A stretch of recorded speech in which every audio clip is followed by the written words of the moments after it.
Ayan. Makikita yung pagpasok nyo is your kitchen.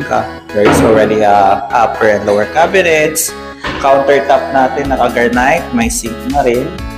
Tapos naka-grease trap na rin po yan. Yung walls and natin naka-fully painted white na rin. Naka-tiles na rin po siya. And dito tingnan mo po yung mga windows natin sobrang laki. Kasing height ko lang po ata to. Then makikita mo yung view mo. Ayan, napakaganda yan ng view nyo po. So pwede nyo interior to ng dito yung sala nyo. And also dito yung dining area. Ito rin po yung bathrooms natin.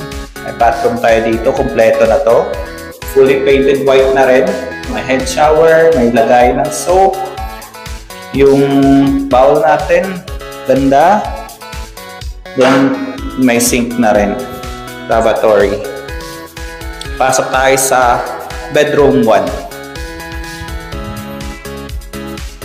Ito yung bedroom 1 natin, which is the master's bedroom. And this is her view.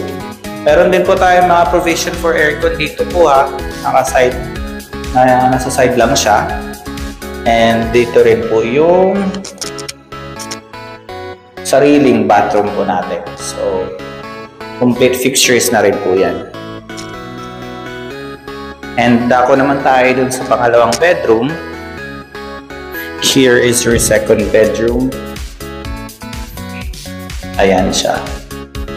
May provision na rin po siya sa aircon. So, sobrang ganda ng unit na to po. Ganda ng view nyo po.